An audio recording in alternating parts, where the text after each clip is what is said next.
Querida igreja,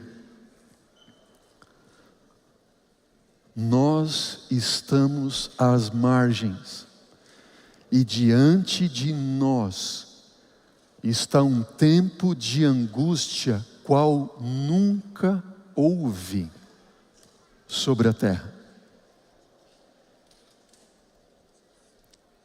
Está você preparado? Estou eu preparado?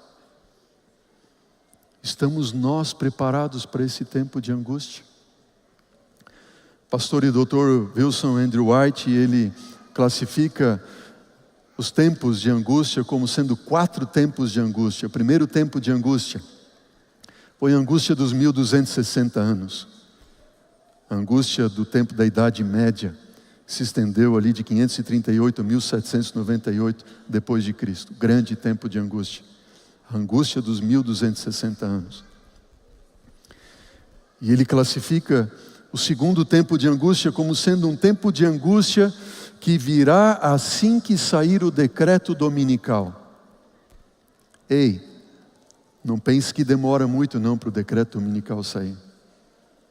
Quando a gente menos esperar, ele vai sair. Eu não quero ser alarmista, nem é o meu perfil ser alarmista. Mas os últimos acontecimentos, diz a palavra do Senhor, serão rápidos. E nós já tivemos uma experiência como essa. Quando o mundo anoiteceu de uma forma e amanheceu de outra. E não faz muito tempo não. Faz 2, 3 anos atrás, você pode lembrar comigo, não é verdade? Não vai ser diferente. Deus nos deu um alerta. Ei, filhos, presta atenção. Nós estamos no fim. Quando você menos esperar, o decreto vai sair. Está às portas. E não precisa muita indicação de que o decreto vai sair. Não é porque esse papa ou aquele governo, não precisa muita indicação. Não precisa indicação, senão tão somente intervenção. Quando Deus intervir, o decreto vai sair. Ponto final. Ponto final. Não indicação, intervenção. Você, quando Deus quiser, quando Deus determinar, Ele tem o curso da história nas suas mãos.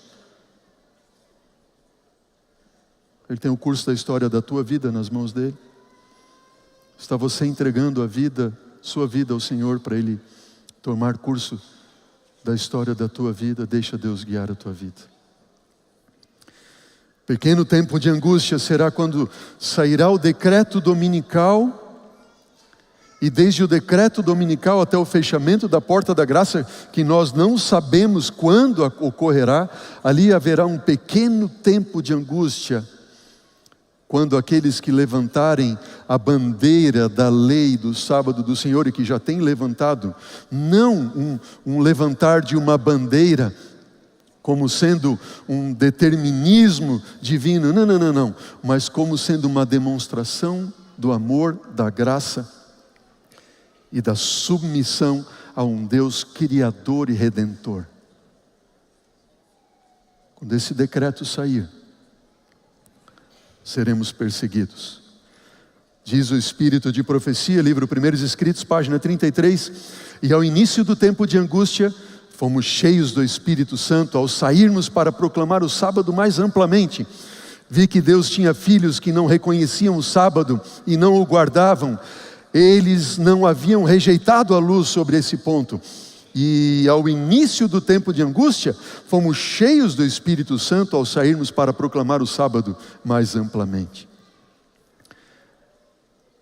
E dentro desse tempo de angústia, então, quando vier o fechamento da porta da graça, quando Deus disser, continue o justo a justificar-se, o santo a santificar-se, e o injusto a fazer injustiça e a continuar se prostituindo, quando esse tempo chegar, e nós não sabemos quando isso acontecerá, então vai se despertar 2 momentos de angústia. para grupos distintos. Primeiro grande momento de angústia do fechamento da porta da graça, e o pastor Andrew White, ele denomina isso como sendo a grande angústia. Um tempo de angústia, como diz a palavra do Senhor, qual nunca houve sobre a terra. Nunca houve. Nunca. Você pega o pior momento de angústia, Walter, da história da humanidade, e vê tudo o que aconteceu, tem acontecido, Primeira Guerra, Segunda Guerra, a grande angústia dos 1260 anos, nada se compara a esse tempo de angústia que está diante de nós, com o fechamento da porta da graça. E aí, essa grande angústia que o pastor Andrew White chama, diz: muitos serão levados a repousar antes que a prova de fogo do tempo de tribulação venha sobre o nosso mundo. Muitos vão repousar. Junto com esse tempo de angústia, vem o tempo de angústia de Jacó para o povo do Senhor. E assim como Jacó, o povo do Senhor vai ter medo de serem mortos, porque sairá um decreto de morte e não saberão se os seus pecados estarão completamente perdoados. Então eles terão medo de que seus pecados não foram perdoados, medo de não terem se arrependido de todo pecado, medo de desonrar o nome de Deus ou de ter desonrado o nome de Deus. E no livro Grande Conflito encontramos essa citação que diz: Deus enviará seus anjos para animar e proteger o seu povo, amém? No tempo de perigo, os assaltos de Satanás são cruéis e decididos, seus enganos terríveis, mas os olhos do Senhor estão sobre o seu povo, e seu ouvido escuta-lhes os clamores. Guarda isso, querida igreja.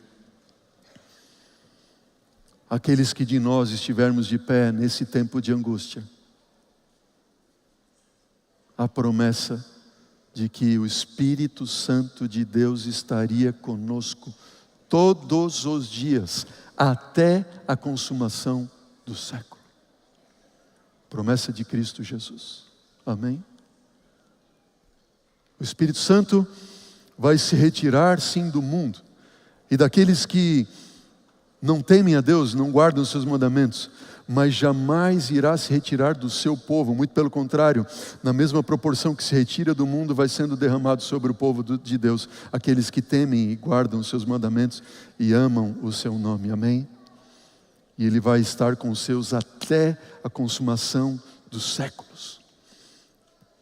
Os jovens, ou melhor, outro texto ainda, Grande Conflito, página 621, Deus enviará os seus anjos para animar e proteger no tempo de perigo. Os assaltos de Satanás são cruéis, decididos, seus enganos terríveis, mas os olhos do Senhor estão sobre o seu povo.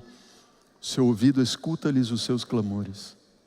Os jovens, sim, agora sim, não seriam seduzidos pelo pecado. Oh, jovens, atentem a essa palavra. Palavra do Senhor para a juventude. Para você jovem que foi comprado pelo sangue de Jesus na cruz do Calvário. Jesus ama a todos nós e aos jovens especialmente. Os jovens não seriam seduzidos pelo pecado se não se recusassem, ou se recusassem a entrar em qualquer caminho, a não ser que pudessem rogar a bênção de Deus sobre o mesmo. Os jovens não seriam seduzidos pelo pecado se recusassem a entrar por qualquer caminho, a não ser que pudessem rogar a bênção de Deus sobre este caminho. E aí vem a pergunta: como e o que eu tenho que fazer para permanecer de pé durante esse tempo de angústia que está diante de nós? Nós estamos diante, queridos, de 4 grupos de pessoas. 4 grupos de pessoas. Pelo menos que eu encontro. Talvez você encontre outros grupos. Pode aumentar a lista. Mas só há um meio de nós permanecermos de pé. No fim dos tempos, no tempo em que nós estamos vivendo. E é nós termos discernimento e equilíbrio que somente o Espírito Santo de Deus e Jesus podem nos dar. Somente se eu tiver o que, igreja? Discernimento espiritual e equilíbrio, que somente o Espírito Santo de Cristo, próprio Cristo Jesus, pode nos dar. Por quê? Número 1, primeiro grupo, o grupo dos fanáticos, ou aqueles que estão no fanatismo. 4 grupos. Primeiro, fanatismo. Fanatismo são aqueles que são legalistas, cheios de justiça própria, acham que por conhecer e por fazer o que por conhecer e por fazer o que conhecem, têm o direito da salvação. Igreja querida, nenhum de nós será salvo por conhecer ou por fazermos o que nós conhecemos. Somos salvos unicamente através da graça mediante a fé em Cristo Jesus. Amém?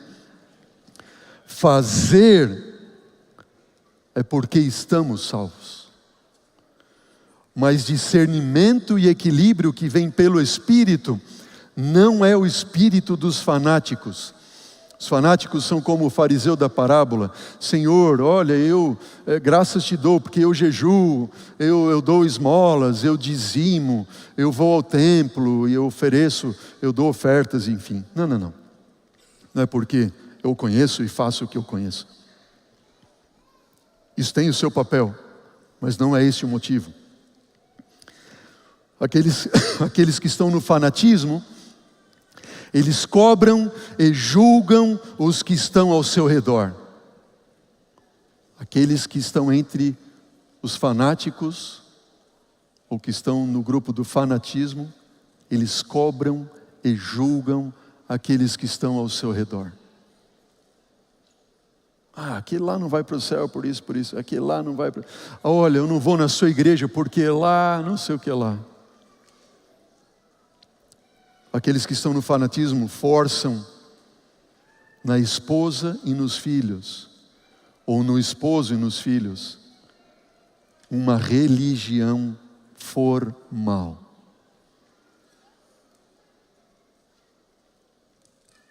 Vai se identificando.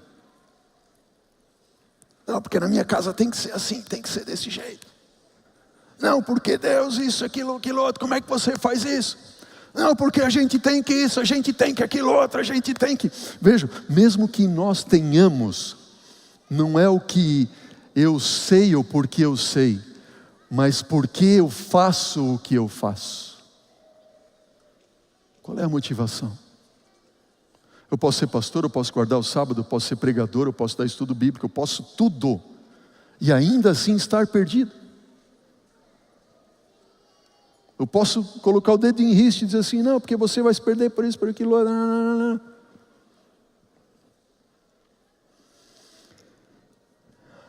Espírito de profecia, como um povo, nós temos pregado a lei. Triste essa declaração, que declara que o povo de Deus, como muitos entre os fanáticos, como um povo nós temos pregado a lei, até nos tornamos tão secos como os montes de Gilboa, que não tinham nem chuva e nem sereno. Devemos pregar a Cristo na lei, e então haverá seiva e nutrição na pregação, que será alimento para o faminto rebanho de Cristo. Amém? Cristo na lei. Como bom adventista, se você vier a mim e disser assim, pastor, esse negócio de sábado, Jesus pregou na cruz, lei não tem mais sentido. Eu digo assim, amigão, vem, vamos conversar. Traz a tua Bíblia, vamos conversar. Aí eu, como um bom conhecedor da Bíblia, dos mandamentos e da lei, e da história e tudo mais, quando Deus instituiu a lei e a aliança, desde o Éden e parará, e apresento 250 textos defendendo a lei na Bíblia, desde o Gênesis até o Apocalipse, até a eternidade, e apresento tudo isso. Te pergunto, de que vale isso? Seco como o Monte Gilboa, é igual comer farinha. Almoça só farinha um dia. Isso é dar de comer a lei só, sem Cristo Jesus. Primeiro grupo, fanatismo. Segundo, liberalismo. Os liberais são cheios de autojustificação, é o grupo do nada a ver. Os liberais são cheios de autojustificação, é o grupo do nada a ver. Eles dizem, não tem problema, Jesus me ama. Jesus não me julgará por isso, por aquilo que eu faço errado. Deus é amor, sem problemas. Aliás, nem é tão errado assim. Não, não é tão errado assim. Que mal tem eu ir a um pub com os meus amigos, ou ir a um show de um cantor que eu gosto? Que mal tem, não tem problema. Liberalismo. Nem liberais, nem fanáticos. Lembra que eu falei nisso? Discernimento e equilíbrio, que vem tão somente do Espírito Santo do Senhor, olhando para a cruz de Jesus.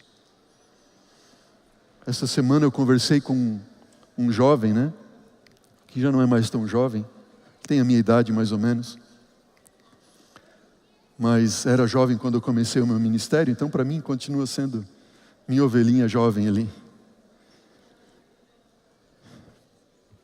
E ele me ligou dizendo assim, pastor, eu preciso muito do senhor. Eu disse, o que está acontecendo, querido? Fui pastor dele no meu primeiro ano de ministério. Eu era pastor jovem, da igreja jovem. Ele disse assim, pastor, minha vida está arruinada, pastor. Tudo na minha vida está acabado. E eu conheci ele, um jovem que dava estudo bíblico, um jovem que acompanhava o coral, por onde quer que fosse, que influenciava os seus amigos, sabe, cheio de vida, de vigor. E ele disse assim, pastor, eu comecei a frequentar com meus amigos da igreja alguns lugares, alguns bares, alguns shows. Disse, pastor, é normal isso, todo mundo vai. Mas eu não bebia, pastor. Meus amigos bebiam, eu não bebia. Eu tomava suco, eu era o crente, eu até dava um bom testemunho entre eles. Olha, estava lá no show, no bar, no pub, etc e tal, mas olha o crentão ali, tomando lá os beer night, como diz o outro, todo mundo, e ele tomando o suquinho. Pastor, eu estou tomando meu suquinho aqui. Ele é um querido, assim, se você pudesse ouvir o testemunho dele, você veria ali. Disse assim, mas pastor, eu achava que não tinha nenhum problema. Mas um dia, pastor, sem eu... Pastor, é um negócio incrível. O senhor não tem noção. Pastor, eu peguei um copo de caipirinha, ele disse, e eu dirigi meu pensamento a Deus orando, pedindo para Deus abençoar a caipirinha. Aí eu, tipo assim, como assim? Como assim?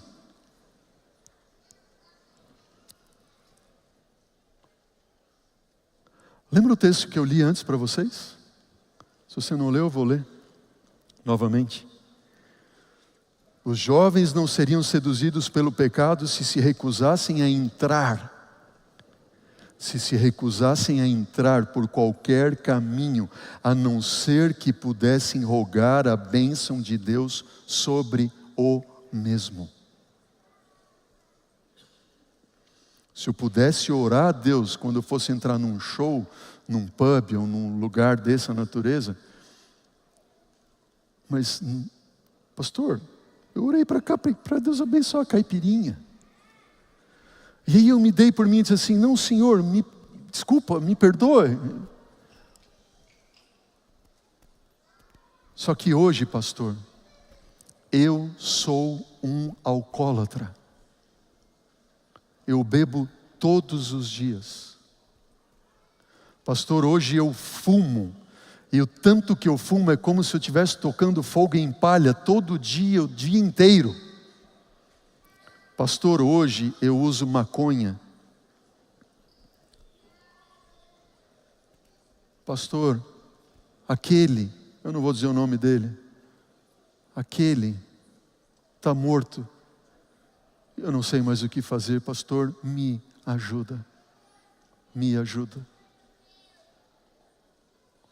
E eu falei para ele o seguinte, querido, eu falo para todos E serve para mim também. Serve para todos nós. Ninguém, preste atenção no que eu tenho a dizer em nome de Jesus. Ninguém que se coloca deliberadamente no terreno do inimigo sai ileso. Ninguém. O diabo vai te pegar e vai te arrebentar. Não entre deliberadamente no caminho do inimigo, no terreno do inimigo. Ele vai te destruir. No livro Caminho a Cristo, é isso que você acabou de receber.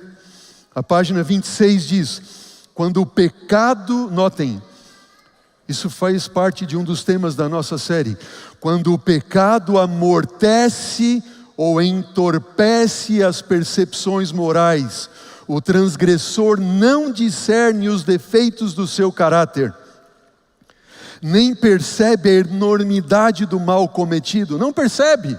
Está com um copo de caipirinha na mão e vai orar a Deus. Não percebe. Não vê o que está acontecendo.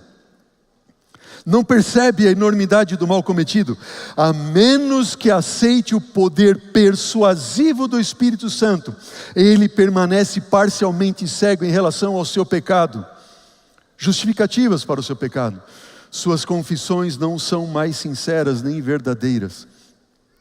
A cada culpa reconhecida, acrescenta um pedido de desculpas pelo que fez, declarando que se não fosse pelas circunstâncias, não teria praticado esse ou aquele ato pelo qual está sendo reprovado. Fanatismo, liberalismo. Outros dois últimos grupos. Indiferentismo. Já ouviu falar nisso, nesse grupo? Indiferentismo. É o grupo dos indiferentes. Estou nem aí. E o último grupo é o grupo do cristianismo. E eu não estou dizendo aqui cristianismo como fazer parte de uma igreja, de uma religião, eu sou cristão, não é nada disso. Estou falando de cristianismo verdadeiro. Ser cristão, andar com Cristo. Ter Jesus como seu maior e melhor amigo. Cristianismo verdadeiro é permitir e confiar que os méritos de Cristo apagam os meus pecados e permitir que Ele me transforme completamente. Cristianismo verdadeiro. Somente verdadeiros cristãos serão libertos do fanatismo, do liberalismo e do indiferentismo. E terão discernimento e equilíbrio para ficarem de pé no grande dia do Senhor. Querida igreja, ser cristão de fato, de verdade, não é conhecer as leis, faz parte. Não é conhecer do sábado, faz parte. Não é saber das profecias, faz parte. Mas cristianismo verdadeiro é reconhecer a Jesus como o seu Salvador e Senhor. Salvador e Senhor. Amém? Estamos no tempo do fim da história desse mundo, querida igreja. Olhamos para as maravilhas que Deus tem feito e para a forma como Ele nos guiou desde o passado até hoje. Amém? Essa é a história do seu povo. Sigamos as orientações de Deus deixadas em sua palavra. Firmemos nossos pés nas crenças fundamentais e instintivas deste movimento profético do moderno Israel, como o santuário, a lei, o sábado, a imortalidade condicional da alma, o dom profético, a reforma de saúde, a volta de Jesus. Confiemos na palavra e guia profética para os últimos dias da história desse mundo. Não rejeitemos o espírito da profecia manifestado na vida e obra de Ellen White. Sigamos juntos, confiados nos méritos de Cristo a nosso favor. desenvolvendo dia a dia mais companheirismo com Jesus, amizade com Ele. Entreguemos a Ele o nosso coração diariamente, por completo, e deixemos que Ele faça a sua obra em nós, reconhecendo que Ele é o nosso único Salvador e Senhor. Por último, rejeitemos o mundo e as coisas que há no mundo. Rejeitar o mundo, querida igreja, e as coisas que tem nesse mundo. Porque se não for assim, o amor do Pai não vai estar em nós. Quando Paulo escreveu aos Hebreus, e aqui eu termino a meditação de hoje, a mensagem de hoje, ele diz: hoje, se ouvirdes a sua voz, não endureçais o vosso coração, como foi lá em Massá, Meribá, como foi com os nossos pais, por 40 anos andaram no deserto. Tende cuidado, irmãos. Paulo diz: jamais aconteça haver em qualquer de vós perverso coração de incredulidade que vos afaste do Deus vivo. O Espírito de profecia diz que a incredulidade é o mundanismo. Como está a sua vida hoje? Quão mundano tem sido você? Quão mundano tem sido eu? É a falta de consagração e contenda entre o povo do Senhor que nos tem conservado neste mundo de pecado e dor por tantos e tantos anos. Querida igreja, Deuteronômio, se você ficou com a Bíblia aberta, no capítulo 30, versículo 11 em diante diz: porque este mandamento que hoje te ordeno, leia Deuteronômio 30, versículo 11 em diante. E essa não é uma palavra minha, igreja, receba como sendo a palavra de Deus. Jovens, recebam como sendo a palavra de Deus. Crianças, recebam como a palavra de Deus. Juvenis, adolescentes, casais, idosos da nossa igreja, solteiros, solteiras, não importa. A palavra de Deus para você e para mim. Porque esse mandamento que hoje te ordeno não é demasiado difícil, nem está longe de ti. Palavra do Senhor. Não está longe. Porque Ele disse que faria obra em nós. Amém?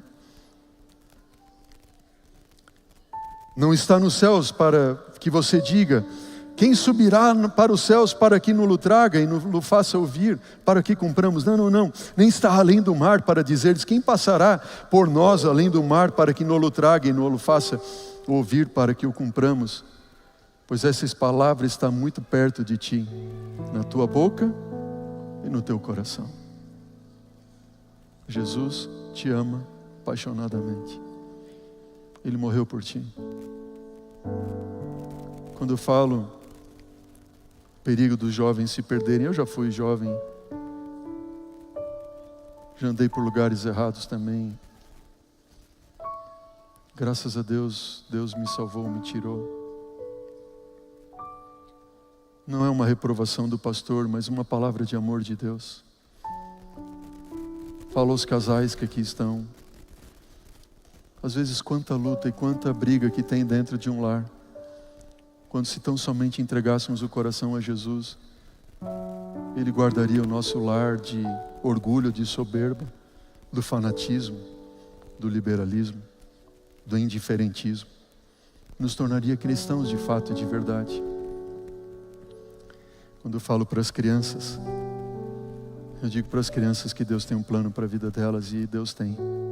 Para cada um desses pequeninos que hoje vocês viram aqui na igreja, que coisa mais linda. Essa é a nossa igreja. Precisamos investir e cuidar dessa turminha linda. E o Senhor Deus, Deuteronômio, e esse é o capítulo escolhido no final dessa série, porque é a margem do Jordão, e Deus usa Moisés para dar um recado para o povo. E Deus está usando esse humilde pecador aqui, que está aqui com vocês, o maior de todos, para dizer: filhos, vê que hoje eu te proponho a vida, o bem, a morte e o mal. Se guardares o mandamento que hoje eu te ordeno, que ames o Senhor teu Deus e andes segundo os seus caminhos e guardes os seus mandamentos e os seus estatutos e os seus juízos, então viverás e te multiplicarás. Porém, se o teu coração se desviar e não quiseres dar ouvidos, e fores seduzido, e te inclinares a outros deuses e os servires, então eu te ordeno e te declaro hoje que certamente perecerás. Não permanecerás longo tempo na terra a qual vais, passando do Jordão. Os céus tomo hoje por testemunha que te propus a vida e a morte, a bênção e a maldição. Escolhe, pois, a vida, para que vivas tu e a tua descendência.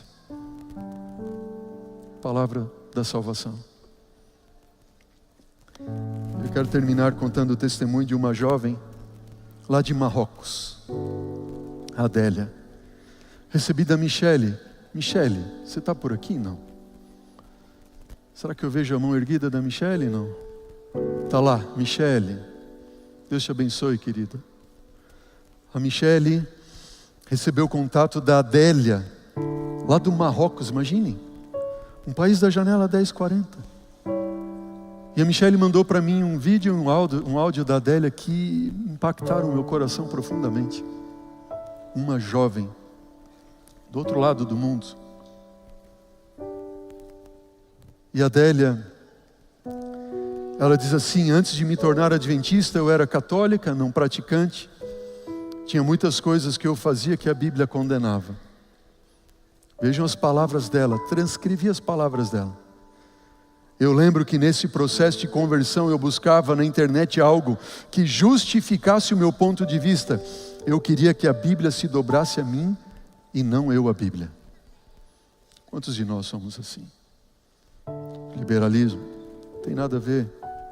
Eu passava horas e horas e dias a fio na internet enquanto deveria estar lendo a Bíblia. E ela assistiu um vídeo aqui da Igreja Central de Curitiba, lá no Marrocos. Lá no Marrocos.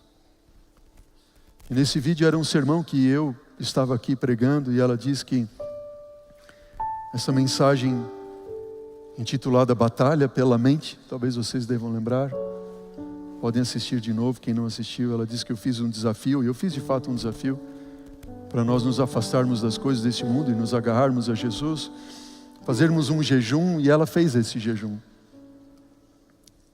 E ela diz assim: comecei a conhecer a Cristo, e não vejo mais a minha vida sem Cristo. Cristianismo verdadeiro. Amém?